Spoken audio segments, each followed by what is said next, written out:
O eto, dito muna ho tayo. Kanino, Mark? Hep hep, hooray! Hindi. May sinasabi ang ating Vice Presidente. Patungkol ho, mga kababayan, doon sa Team Grocery. O, anong sinasabi niya dyan? BP Sara, Team Grocery, guni-guni ng kamera. Yan, ganyan na naman po yan. Mga bossing, no? Same. Oh, pare-parehas lang po ang sinasabi ng Vice Presidente ng Office of the Vice President. Pero hindi maipaliwanag. Tinawag ni Vice President Sara Duterte na guni-guni ang panibagong listahan ng mga umano'y tumanggap ng confidential funds ng kanyang tanggapan. Ayon sa Vice Presidente, hindi nito mapapalakas ang impeachment complaint laban sa kanya. Saglit lang, bakit naman? No, sabi niya dito, bayaan na natin sila sa kanilang guni-guni. It doesn't have to be yung paniniwala nila, paniniwala rin ng buong bayan. Kami ang paniniwala namin, kung ano po yung nakasaad doon, na pwedeng gumamit ng mga, yung mga initial lang na ganito, o yung mga pangalan na ganyan. Pero may nakaakibat na pagpapaliwanag o hiwalay na envelope na pagpapaliwanag. Wala naman ho silang pinapakitang mga pagpapaliwanag, mga bossing. O di ho ba? Siguro, hindi talaga alam ni Inday Sara Duterte yung mga nakasulat na mga pangalan dun. Bakit? Kasi di ba ang napansin ng Kongreso, iisa yung sulat. Malamang, naiutos lang ito sa isang staff nila, magsulat ka, 1,299. Tapos kailangan, ang magiging equivalent, no, nung presyo, umabot ng kung magkano man. Kaya hindi tuloy din alam ni Inday Sara Duterte. Kaya para sa kanya, guni-guni yan. Pero yung pala talaga ang sinulat. Dahil yung po yung pinasa sa COA, mga boss No? Kaya para sa kanya, guni-guni lang yan. Wala yan. Puro lang yan, invento.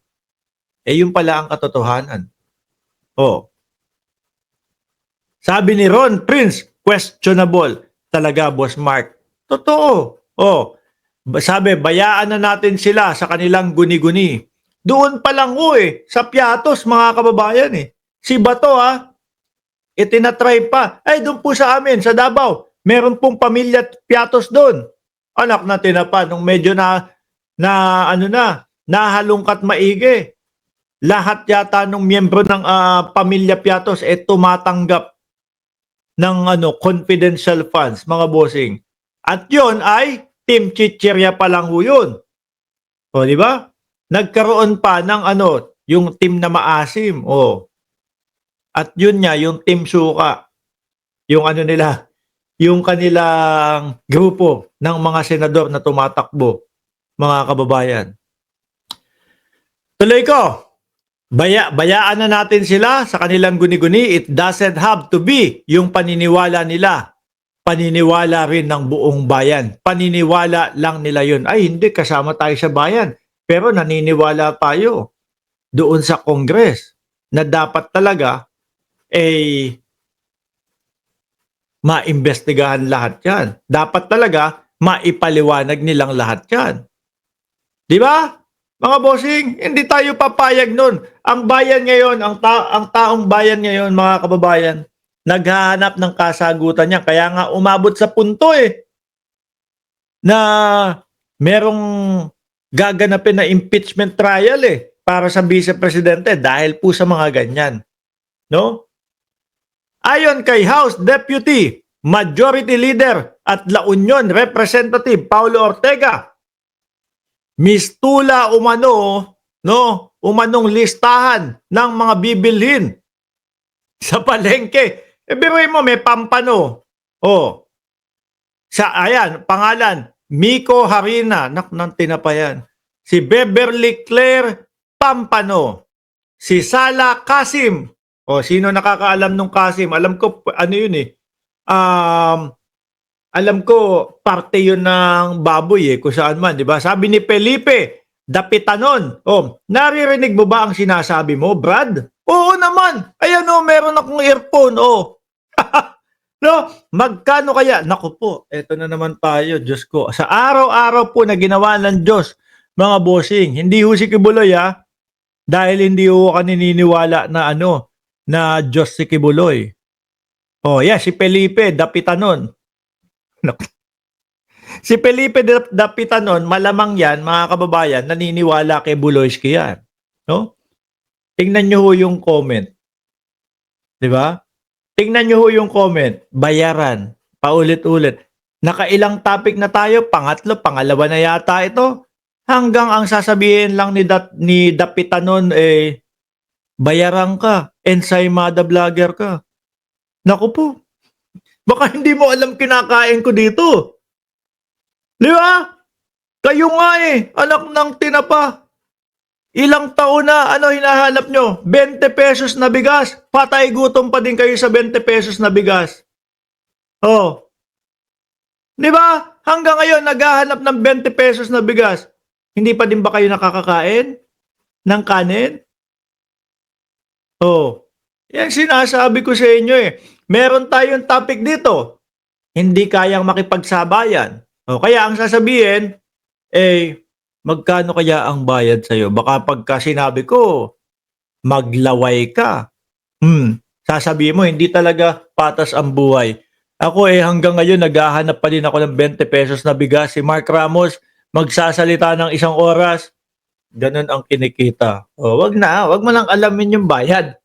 Diba? Dito tayo, Ayaw nyo bang pag-usapan si Mary Grace Piatos, si Beverly Claire Pampano, si Miko Harina? Galing yan doon sa OBP ninyo. Di ba? Bakit ayaw nyo pag-usapan? Masakit? Kasi ang mga DDS mga kababayan, wag natin pag-usapan yan. Ayaw namin pag-usapan yan. Kasi idol namin ang mga Duterte. Ano? Di bali na ho na wala silang alam. Basta wag lang pag-usapan. Kaya ho, mga kababayan, yung mga DDS kapag pumupunta dito sa ating channel, anak ng tinapa. Yan lang po ang masasabi nila. Magkano kaya ang bayad sa'yo? Hanggang dyan lang ho yan, mga bossing. Pero yung sasabihin, Mark, hindi ako ka-agree dyan sa sinasabi mo. No? Kasi walang katotohanan yan. Ganito ang nangyari dyan. Wala. Wala silang ganon, mga kababayan. Kasi po, sabi ko nga sa inyo, ultimo, yung idol nila, hindi maipaliwanag yung kanilang sitwasyon. Paano pa kaya itong mga etong mga meron lang ho, mga bossing? Kung yung mismong puntos, hindi alam ang isasagot, etong mga meron, isasagot niyan lalo? Di magkano bayad sa'yo, Brad? Di ba? Addict ka, Brad. Ano pa? Bangag ka. Ganun lang naman nasasabihin niya mga yan Kasi mahina po ang kukote. No? Nakikita na po nila, yung mga bossing nila o yung mga idol nila, hindi na masagot lahat. Kagaya nito, sasabihin? Guni-guni lang yan. No? Guni-guni lang yan. Siyempre, pag pumunta dito yan, sasabihin niya mga yan? Mark, guni-guni lang yan. Sige nga, paliwanag mo. Kung paano mo nasabi na guni-guni lang yan? Wala. Diba? Yun kasi yung sabi ng BP Sara guni-guni lang daw yan Naniwala na ho agad, mga kababayan. Hindi nalaman ang katotohanan. Sabi, ayon kay Ortega, kasama sa mga bagong nadiskubre ang mga pangalang Beverly Claire Pampano, Miko Harina, Sala Kasim. Trages na yan. Yung mga DDS naman, paniwalang paniwala. Naku, hindi dapat yan. Hindi dapat lumabas ang mga pangalan yan kasi mga nganib ang buhay. Di wow. Sa COA, yung pagpapaliwanag kung sino ito, kung sino yan, kakampi ng gobyerno yun Hindi naman kalaban yun Di ba? Pati COA, paglilihiman mo kung sino-sino yung mga yun. Di ang ginawa na lang ho nung ibang mga politiko na may confidential funds is, sige, mag-imbento ka. Ilagay mo dyan si Salvatore Ferragamo. Diba? Ilagay mo dyan si Louis Vuitton. Oh. Sino pa? Ilagay mo dyan si basta kung sino-sino. Eh sir, paano pag ginanap yung mga tao na to? Sabihin lang natin, bawal kasi magiging delikado ang buhay ng taong yun. Di ba? Eh di ganyan na lang, inimbentohan na lang tayo nung mga politiko, lalo-lalo na yung may mga malalaking confidential funds. Mag-isip-isip mga DDS, no? Mag-isip-isip. O, si Giorgio Armani. Di ba?